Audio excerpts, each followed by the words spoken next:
Welcome to the Business of Esports podcast, where we explore the intersection of business and esports, the fastest growing entertainment phenomenon of this generation. Please welcome your hosts, Arda Okal, William Collis, and Paul Dawalibi. The Business of Esports podcast begins now.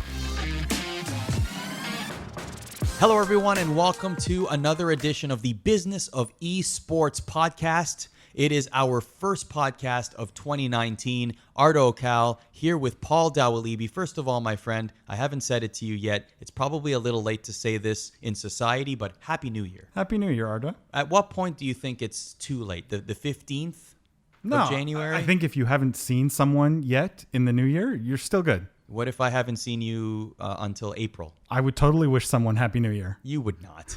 Come on.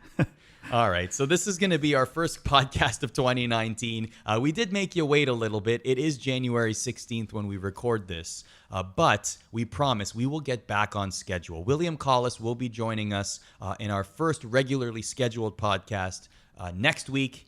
The three of us will be back. The band is back together, and we will be back to talking about all the big news items in the business of esports. In the meantime and in between time, though, please rate, review, and subscribe on Apple Podcasts, wherever you get your podcast. If you leave a 5-star rating and a favorable review, it helps others find the podcast that enjoy esports and the business of esports, and we appreciate it very much. We also thank all of our friends on Reddit who are commenting up a storm based on Paul's disturbing of the stuff. We shall stay. We'll just leave it at that. You're doing a great job, my friend, I shall have to say. Look, you're enjoying it too, aren't you? I can tell you, nice Christmas present. We are now, even though we're super young and the podcast is super young, we are actually the highest rated podcast on Apple iTunes in esports. So in that esports category, we are. Wow. Good for us. Wait a minute, hold on. What's that? That is a slow slow clap for Oh, us. boy. All right. But the even better news, I think, is for 2019, we are going to come to people every week now. And I think that's the coolest part. Now, today, without William, it's podcast light, right? Yes. Without William, you're not the Beatles without Ringo. Right. This is what we've decided is when one of us is missing, and sometimes that is going to happen. Sometimes you'll get a permutation of the three of us at some point in upcoming podcasts. Those will be podcast lights. But when the three of us are together, those are the regular podcasts, the hard-hitting ones, the ones that, I mean, they'll all be hard-hitting, but the ones that will really get into the meat and potatoes of everything. Exactly. But we will do that here also because we do have a few things to talk about. I decided to curate 3 particular news items that have popped up recently so that we can talk and get something in the books for 2019. The first thing I do want to ask you about actually is not necessarily esports related, but definitely Twitch related. And that is the fact that Nike has decided to use Twitch as a platform to debut their new sneaker live. It was a live stream. There was a panel on stage talking about this brand new technology where you can basically tie your shoes from your phone. I'm looking at it like in my closet, I see Reebok pumps and I'm like, hey, this already was a thing in the 80s. But let's talk about this partnership, so to speak, or just the fact that Nike decided to make this announcement on Twitch as opposed to maybe their own platforms or make it an ad campaign on traditional television. What did you make of this decision? I thought it was actually really smart of them to do. The audience on Twitch is really probably the customer for this shoe. They're younger, they have money, they like electronics and gaming in general. Chances are they're going to like a high-tech shoe. This is a high-tech audience on Twitch. And so I think it was smart of them in that it allows them to reach this audience in a very targeted way, in a very effective way. I think what Nike misses, though, is the bigger picture here. I mean, did you watch the stream? Because I actually missed it. I watched parts of the stream. I didn't watch the whole stream. I saw some of the Q&A. I did see that there's like cell phone or iPhone type technology in the shoe, which I thought was pretty interesting. Yeah. I mean, more than just the shoe, though. I felt like this might have been a bit of a gimmick, right? It's a one-time deal. Yes, they reach a very targeted audience, so that's good. But here's the bigger question. Why is Nike not doing more in esports in general? Why not? Tell me. Like, why aren't Overwatch League pros walking out from behind the desk after a match, head to toe in Nike. You could see that happening, no? I can, but to me, It's not happening why yet. hasn't it happened?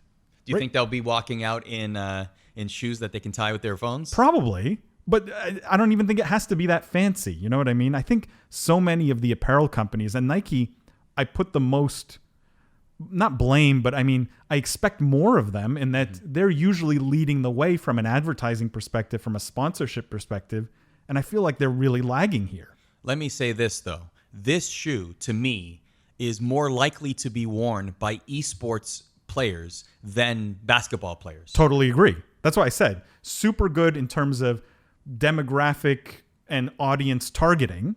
So they're going to reach a very dense customer set for this shoe by doing what they did.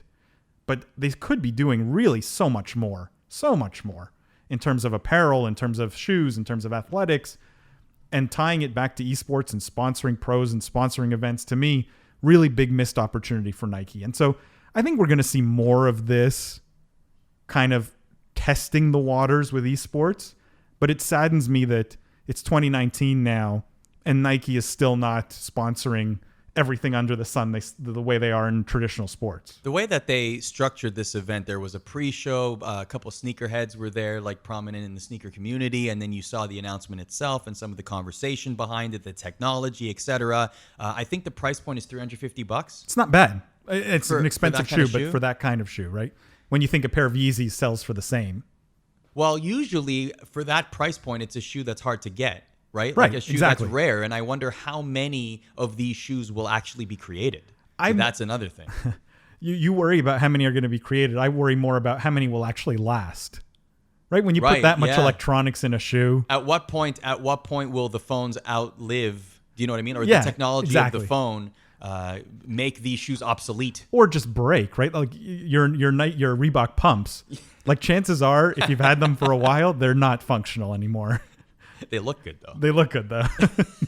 Last question about this. What did you make of the fact that Nike decided to use Twitch as the platform to announce this? And do you think we'll see more big brands use Twitch like this? Yes, obviously. In You the think sense so? that, again, it allows brands to reach an audience that is not as easy to reach on other platforms. They reach a density of 18 to 35 tech-savvy males on Twitch that they would likely not be able to reach as effectively on other platforms. Now, we will say that Nike has used esports to introduce shoes in the past. In 2015, they debuted Kyrie's Kyrie 2 on a Twitch stream of NBA 2K16. So, like, there has been this kind of involvement in the past. But I just find it interesting that this was a full-blown event exclusively on Twitch, a big dynamite announcement. And I agree with you. I really think this is going to be a trend. I really think that Twitch, aside from gaming, I mean, we see a lot of IRL streams as it is, but this is really going to usher in an era where we see brands announce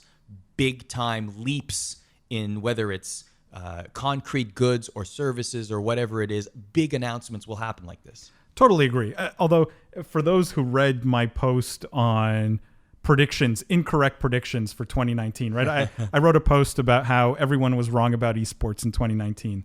And the last prediction on that page was about everyone saying non-endemic sponsors are really going to flock to esports in 2019. This is the year where sponsorship is just going to blow up and it's all going to be non-endemic sponsors coming, like the floodgates are going to open. And I think I'm already right to say that's wrong in the sense that Nike's the perfect example. If the floodgates were really opening, Nike would have announced, 50 streamers they were partnering with, 10 events they're partnering with, a huge strategy around esports, their marquee guy, like their LeBron that they're going to create a shoe with. And the reality is they did none of that. They did a cute event on Twitch to launch one shoe that's not really esports related. It's tech related, but not esports specific. Right. Okay. Like, why is there no Cloud9 shoe? Right. Like, you could see that. Although I think Cloud9 just did a deal with Puma. With Puma, yes. And so, the reality is Nike's not all in. And if Nike's not all in, I struggle to believe any other big non-endemic sponsors will be all in too. It's going to happen, but my prediction was 2019 is not going to be the flood year of non-endemic sponsorship. You can find that blog on our website, thebusinessofesports.com. Don't forget to follow us on Twitter at BizEsports as well. Daily news information, okay? Daily news blogs from Paul, all the links that you need regarding the business of esports, a great compliment to this podcast. Don't forget, last year, K-Swiss dropped its esports lifestyle shoe. So let's give a little love to K-Swiss too. Yeah. At least there's something there. You know, that's a brand, I think, that has a lot fewer resources than Nike, and I would argue they did more than Nike. So, speaking of blog posts that may or may not be already there or on its way to the website, let's talk about mobile gaming. In 2018, the number of mobile gamers increased 5% in the US and in Canada. And of course, we are very well aware of some of the larger games, whether it's Candy Crush Saga, Clash of Clans, Fortnite Mobile, etc. And of course, mobile esports becoming a big thing, Clash Royale. Fortnite, of course, you can play on your phone. We talked the last podcast about Magic the Gathering, how that will become an app as well as part of that $10 million investment into esports. Mobile esports, Paul, your thoughts? So by the time by the time you're listening to this podcast, it's a good chance that there's going to be a blog post on the site talking about my view on mobile and console esports. And the simple conclusion is I think both are not going to be platforms where competitive games will be played at some point in the future. In other words, they're just not viable competitive platforms for the long term. Mobile gaming, I think, has a very bright future. And you see these numbers increasing in terms of mobile gamers in Canada and the US. Mobile gaming, to me, is the gateway drug. It's the easy way you hook people. It's the easy way you get people into gaming because everyone has a phone. The games cost almost nothing or are very cheap. And it's super easy and simple to play and pick up. The reality is, though, at the highest competitive levels, you need a platform that allows differences between players to shine. So in other words, how can I tell if this guy is 1% better than this other guy? And when you have a highly simplified platform like a mobile phone, teasing out those differences is much, much more difficult. There's fewer input methods. They're simplified. The games are simplified. Do you think it's very likely even that you would find aspiring esports athletes getting started with mobile phones? I just don't see it. Or mobile gaming, I just don't see it. Playing on your tablet and on your phone and then jumping to PC and becoming an esports athlete, I think that's, to me, it just sounds like a very unlikely proposition. I mean, it's happening, right? There are, I think... For mobile titles, For mobile titles. Yeah. But I think even for mobile titles, it's a novelty right now, right? It's kind of cute. You get people on stage playing on their mobile phones. It's different. You can relate because chances are you have that game on your phone. And so it's a novelty. But that to me is the biggest hook. For me, the biggest hook is if there was a Candy Crush championship, while many people might balk at that, well, guess what? There are tons and tons of people that play Candy Crush. And if you were to somehow make that into a tournament of some kind, I'm sure that there would be people that would be interested simply because they play the game so much. And that would be a different audience than necessarily the hardcore 10% esports fan. But I would argue if we took Candy Crush, ported it to the PC, running out 240 hertz monitors, with proper inputs like a controller or a keyboard and mouse or something, right? And had people playing Candy Crush like that with top of the line equipment, super high refresh rates, super low input latency, things like that. I think you would actually get a pretty competitive environment, right? Because it's not the games that are inherently bad. They're not. Or it's not that the games are inherently not suited to a competitive play. It's the platform's not. The mobile experience. That's it. It's limited. Right. By definition, it's limited. It's catered to the casual audience. As evidenced by the numbers here. This is by the way, this article is from Variety. Of the 283.1 million mobile users in the US and Canada, 210.9 million are gamers, according to a report titled Deconstructing Mobile and Tablet Gaming 2019. Here are some other facts. Children in the US and Canada are among the most likely mobile gamers to play on a tablet. So 83% on a tablet compared to 54% of teens and adults, which makes sense. We have our phones in our pockets at all times, right? Yep. And iPhones are certainly popular, but Android phones remain the most popular gaming option, thanks in part to their wider range of price points. So that I thought that was interesting. Look, people listen to me or they'll read the article, and immediately I know the kind of violent Your article on our website. That's it. thebusinessofelsports.com. I know I'm gonna get violent reactions, right? You're closed-minded. Mobile's awesome. I know every reaction I'm gonna get. There's always gonna be fanboys on all sides. What I think everyone misses is I love mobile gaming. Like, as a thing, I love it. I don't play a lot of mobile games, but I love it as a thing to exist in the world. And I'll tell you why. I'm a drug dealer. The drug ideal is esports and that industry and the business around it and the love for esports. I was going to say we would have to cancel this podcast if I'm just kidding. Right? That's the drug I'm dealing. We are trying to bring, yes. Anyone who works in this industry is trying to bring esports to a bigger audience and blow this whole thing up, right? Mm-hmm. Mobile serves as a great gateway drug, right? So as a drug dealer, you love the gateway drug. It's easy for people to pick up. It brings people into it. You seem to know a lot about drug dealers, Paul.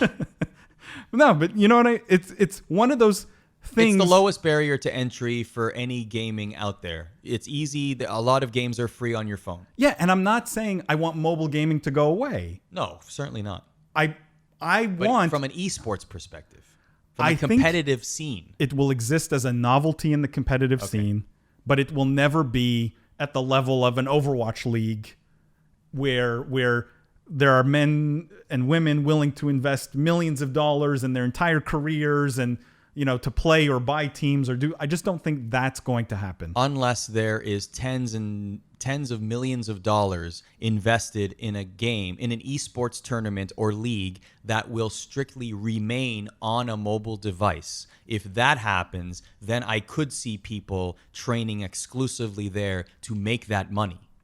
If the money exists, then there will always be people that follow, no? Agreed, but I think the risk with mobile games is higher than even in the console and PC world from a longevity of game. Fair. Right? So you're right, that may happen. We may see in 2019 a mobile game say, we're going to do a $20 million prize pool. A bunch of people pile in to play and to do teams and the whole bit.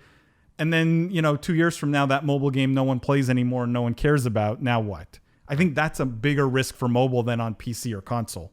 So you mentioned Overwatch earlier. Another story we're going to talk about to end this podcast a little bit later on happens to be about New York's Overwatch Contenders team and a little bit of localization. So stay tuned for that. But beforehand, I wanted to ask you about this piece in the Esports Observer talking about Bitcraft. Bitcraft Esports Ventures has filed for a $125 million venture fund. So the Bitcraft Esports Ventures raises $125 million US dollar venture capital fund, according to a filing with the SEC. There have been some people named as part of this initiative, and there have been funds raised previously. So just for people who are unaware, tell us why a venture fund would be important in the world of esports and exactly how it operates. Yeah, so I think a bit of a primer just on what a venture fund is and how that operates, I think is probably useful because I'll assume not everyone listening is a VC here. Venture funds are... Venture capitalist is VC. Yeah, venture funds are pools of money managed by a team of people, usually that are experts in a certain space. And that pool of money is coming from institutional investors, usually like pension funds or endowments or things like that. And that money... The way it works is if you're the one investing that money on behalf of the people who have trusted that money to you, it's usually you make a 2 and 20 split. In other words, you take 2% of that money every year to pay the overhead of running that venture fund, and you take 20% of all the carried interest, which is just a fancy word for basically all of the profits that come back to the fund. So backtrack there for a second. So let's say I am a multimillionaire. Okay, I have $100 million in the bank. Yep. And I want to get into esports. Yep. So Bitcraft would come to me, would be aware, first of all, that I have this money and I am interested. So then we would meet, and then what would happen next? Well, Bitcraft might come to you, or they might go to the endowment for Harvard, or someone who's managing lots of money. Okay, and wants to invest that. And the pitch to you is, hey, you want to play in esports, okay, but you don't know that much about it. We're experts. Give the money to me. Trust the money to me. We'll invest it for you. And hopefully we will invest in some good companies that generate great returns. And you'll get in 10 years a 3x or 4x return on your money. Okay. And that's pretty much how every venture fund on the planet is structured and works. Okay. It's pretty consistent across the board. I can tell you personally, I've had half a dozen people just in the last few months come up to me and say, we know nothing about esports, but we know we need to play there. Take my money and figure out what to do with it. They want you to be the venture fund. They want me to start a venture fund. Start a venture fund. To focus on esports only. And that's the hot thing right now, right? Esports is a hot space. Do you have an announcement for us on this podcast? No. In fact, I'm going to say the opposite. I think Bitcraft and everyone doing this is doing it wrong. Why is that? Venture funds, because of the way they're structured, if you think about how they're structured, let's say you have a $100 million venture fund, okay? You invest in companies, let's say the first 3 years of the life of that fund. So you have the 100 million, and for the first 3 years, you deploy that 100 million. In other words, you invested in a bunch of companies, 20 companies, let's say. Those companies then go use your money to build their company. Maybe it takes 3 years. Maybe they go raise more money, some of it from your fund. By the time they have an exit, usually it's 5 years down the line, 6 years, 7 years, sometimes 8 years down the line. If you're the one managing that fund, it's not like you're returning capital to your investors day one, right? It's a real 10-year commitment managing a venture fund. You're saying, in 10 years, I will give you more than what you gave me back. And so venture, because of the way it's structured, tends to be a very home run driven business. Because the time to get your money back is so long and the risks involved are so high, right? You're investing in very early stage companies. It's a home run business. In other words, you need to have billion-dollar exits to return even a $100 million fund, right? Because a venture fund doesn't go and own 80% of the companies it invests in. It maybe owns 10%, 20%. So each of those companies has to have not a managing stake. Correct. And each of those companies needs to have a pretty big exit to return enough capital to the fund to be meaningful. Okay. My view is esports today, as exciting as an industry as it is still in its infancy. Mm-hmm. You don't have a lot of great companies to invest in. There's just not that much out there yet. A lot of the businesses that exist today are run by people who came from the gaming industry, not necessarily business people. So there are some good companies, but not a lot. Okay. So if someone handed me $125 million today, like Bitcraft has, and said, go invest in esports, I think I would struggle, frankly, to find enough good companies to put $125 million to work. Really? Yeah. Interesting. I would struggle to find good businesses that would be good bets. And worse, that currently exist. Correct. In the landscape. Correct. Okay. And even the ones that I think might be good bets, I'm not confident that the industry is big enough to support multi-billion or billion-dollar exits in the next 3 to 5 years. In other words, I'll invest in a company today, but esports won't be so big 3 years from now that companies are going to be selling for billions of dollars. So then all this money that's coming in from all of these big names, big companies, sports teams, celebrities, are they misguided in the amount that they're investing as a whole? No. I mean, the team is a different story, right? The team is a long-term bet. Okay. It's different, right? Your incentives are different. You can hold that team hopefully for 10 years and see value appreciation. That's where most, frankly, of the big dollars have been in esports. Very little outside of that. That's it. So Bitcraft couldn't do that. Bitcraft couldn't say, I'm going to buy 4 or 5 esports they could, franchises. But if I'm their investor, frankly, I'd be pissed. I want my money back in 10 years. How long will they have to sit on those team investments to see a decent return? Okay. I don't know.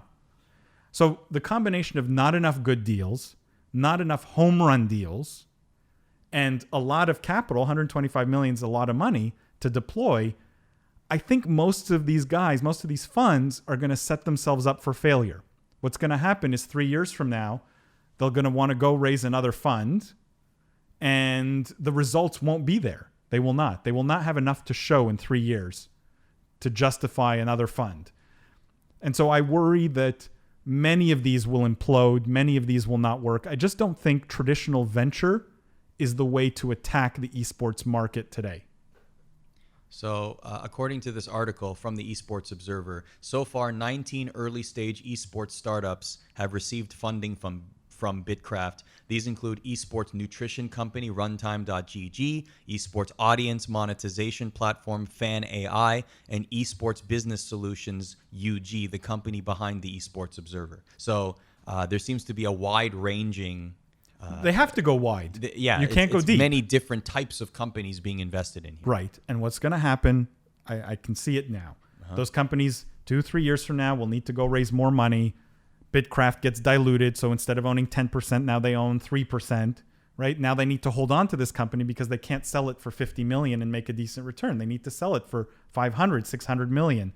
So they end up holding on to this thing for 6, 7, 8, 9 years. I think you get investors that just get tired of waiting, that when they go to raise fund 2 in 3 to 4 years, they will have trouble because the results won't be there. I just don't think the environment is set up for traditional venture. In tech, it's different, right? Tech, I could put $50,000 in a startup. If the idea is good enough, it could be a $10 billion business in 5 years. Okay. The esports industry is not worth $10 billion today. The entire industry, right? So trying to imagine huge home runs is hard. So why apply a model that's based on home runs? It's a home run business venture. Mm-hmm.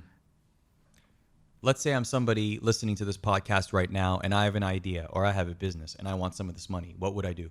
I just find someone in Bitcraft on LinkedIn and hope for the best? How do I find these people? Yeah, I mean, this is more sort of general how to approach a venture capitalist kind of advice. I think going in cold is the worst possible way. It doesn't mean that it doesn't work. Sometimes it does work. The best is to get a warm introduction. Figure out who you know that knows a guy at Bitcraft and have them make a warm introduction. From a VC standpoint, from a venture capitalist standpoint, when someone tells me, hey, you should meet Arda, he's got a great idea, I'm far more likely to take that meeting than if someone just emails me cold. Okay. Having said that, I get advice cold pitches all the time, and I look at a lot of them. So this is good advice, people. Usually, Paul gets paid millions of dollars for there you this go. advice. So there you go. What's the difference between a venture fund and a venture capitalist? Venture capitalists are the people who work at venture funds. It's just a nomenclature. You're just the single person, the venture capitalist. That's it. Okay. It's the title. Cool. The last thing we're going to talk about here on this podcast light, remember, Paul, myself, and William will be back next week regularly, every week. I'm really excited about that. Me too. Super pumped that we're going to be on the regular. We're going to have a regular schedule. You can look forward to the podcast. All the content will be there. It's going to be awesome. The last thing we're going to talk about, we are in New York. New York's Overwatch Contenders team has done something very interesting. They dropped 3 of their players on the team to pick up local talent. Now, this is a discussion that is rampant in the Overwatch community, or even any teams that have any sort of city affiliation in general, not just esports. This is all of sports. This comes up any city that you're in, especially with large metropolitan cities with sports teams and esports teams. The idea of having a local homegrown player on that roster, even if they are not the best available choice, often gets made. So let's discuss that. First of all, let's talk about the Overwatch Contenders team deciding to do this. 3 players. Yep. So not just 1, but 3. What do you make of this? I love it. I think this is a brilliant, brilliant decision. What really bugged me about Overwatch League when they first announced the teams and the rosters, and we live in New York, so I'm automatically an Excelsior fan. That's one major benefit of having a city-based team, right? I'm automatically a fan because I live here. But then they took all those advantages of having a city-based team, and then they kind of threw them out the window, right? You look at the Excelsior, it's 6 Koreans. Yes. It's not a single New Yorker on that team. But the best team that they could produce. Arguably the best team in the league. They didn't win it, but I would argue, the best 6 players in the league. Definitely in the regular season. You got it. And so brilliant from a team management standpoint, but then why even be the New York Excelsior? The advantage that Overwatch League had day one, different from what any other esport had really tried, was this city-based teams. I would love to be able to get behind a local with personality, a local who can do interviews, who can do events locally, who can attract sponsors locally, right? There's so much you can do from a business standpoint if you have a good old New York boy on the team than if you have 6 Koreans who don't speak any English. And they're superstars, don't get me wrong. These guys are the best in the league. But how do you relate to those players if they can't do interviews or they have to do interviews through an interpreter? And how do you do sponsorship? Like, how do you work with a sponsor when the guy doing the pitch can't speak English? There is one sort of unwritten rule in hockey, in the NHL, that the crest on the front of the sweater is always more important than the name on the back of the sweater. So I bring that to esports as a counter argument. The NYXL logo will always be more important and more valuable than any of the names on the back of the shirts. Meaning the team, the fact that it's in New York, would be rallied behind by the people of New York, regardless of what nationality the players are. And I completely agree with you to a point, in the sense that I'm an Overwatch player, I'm an Overwatch fan, and I'm an Overwatch League viewer, right? Okay. And I'm consistent in all 3 of those.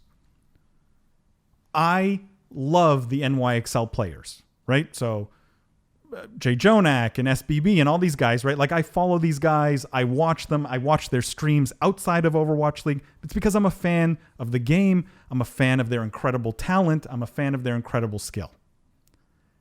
The problem is, I think the opportunity Overwatch League has is, how do you get outside of the me's of the world? How do you reach an audience that doesn't know about Overwatch, doesn't care about Overwatch, doesn't play Overwatch, right? In the same way, you have people who watch football who never really played football, but they cheer for a team. They'll get on the bandwagon. They'll get into it.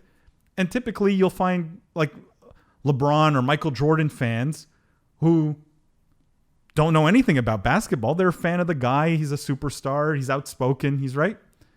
I think you need some of that personality to draw in fans other than the hardcore fans, other than the hardcore Overwatch players and gamers.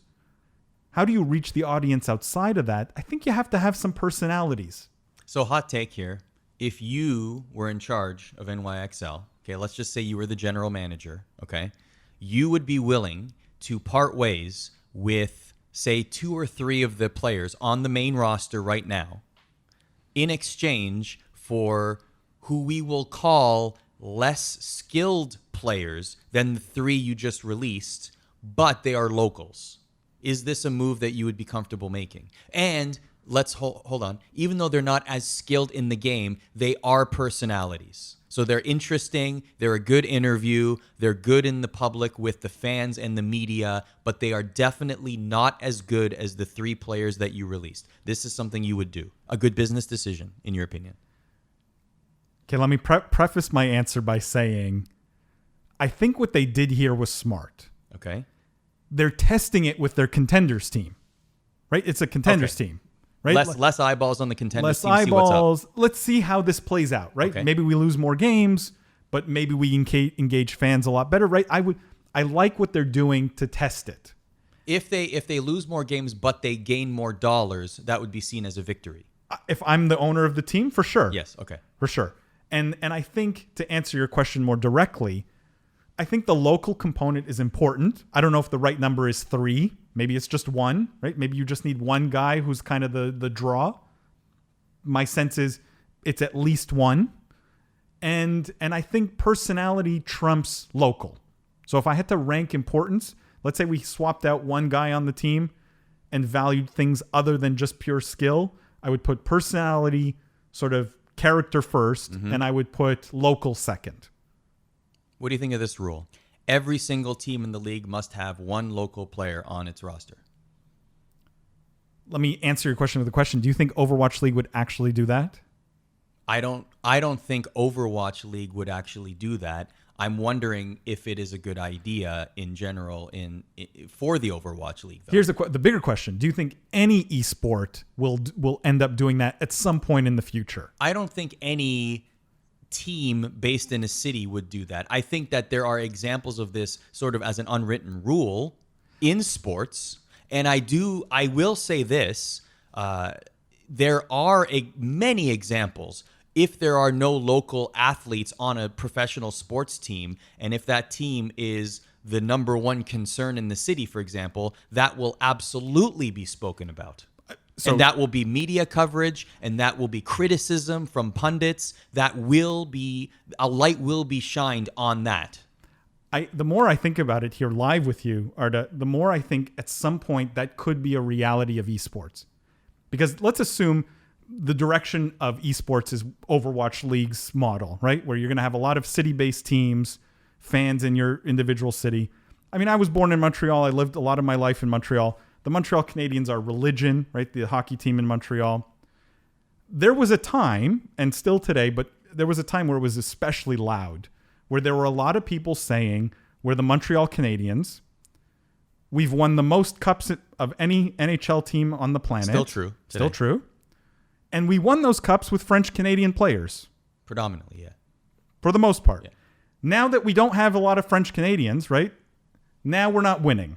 So we need French-Canadians on the team. Like if you read the press in Montreal, the sports press in Montreal. This is a narrative that still exists? Still exists, but like if you looked around sort of 10 years ago, was really loud, was very vocal. Okay. And I would argue it's died down a little bit over time because the league has gotten more varied, more diverse. But for a long time, the complaint was we need more French Canadians. Why are French Canadians going to other teams?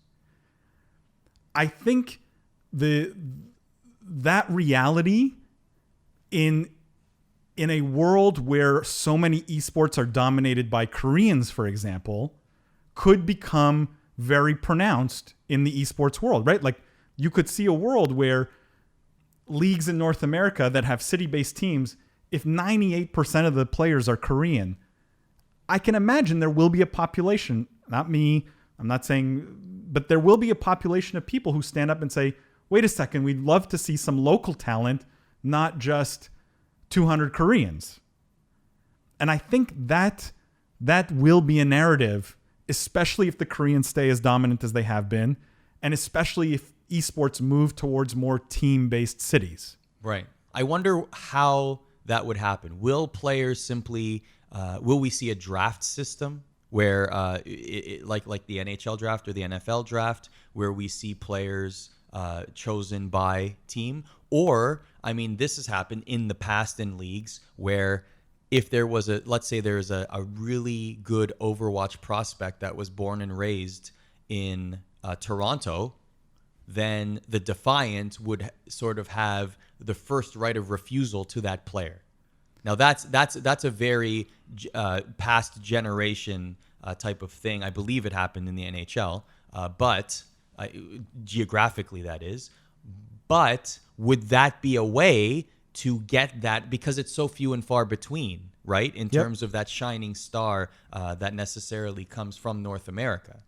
You know, my view is that unless there's forced regulation, right? In other words, unless Nate Nanzer comes in and says every team needs to have one player from their local city, I doubt any esport team, anyone on the planet will make a decision to lose more games unless they realize they can make more money doing that, right? Like my view is the status quo will remain the status quo unless there's some shock to the system. So for example, teams are winning a lot but still losing money. And then you go, well, geez, doesn't matter if we're winning. Maybe we should just get more personalities and more sponsors in here. And I think that could happen in some scenarios, right? Where the diversity gets forced on you because you realize it's just better business.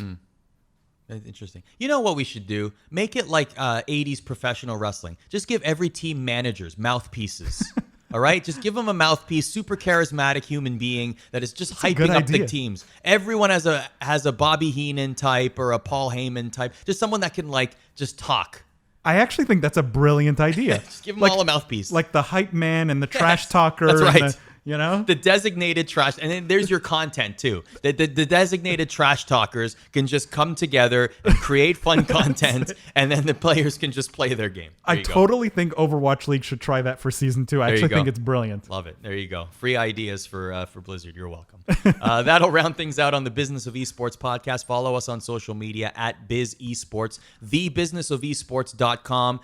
Paul has a daily news blog where you can find a bunch of links there and get yourself caught up on all things business of esports. And starting next week, myself, Arda Okal, Paul Dawalibi, and William Collis, we will be dropping podcasts every single week. Super excited about that. But we start next week. And for now, we will see you later. Thanks for listening to the Business of Esports podcast. Check us out at thebusinessofesports.com and on Twitter at BizEsports.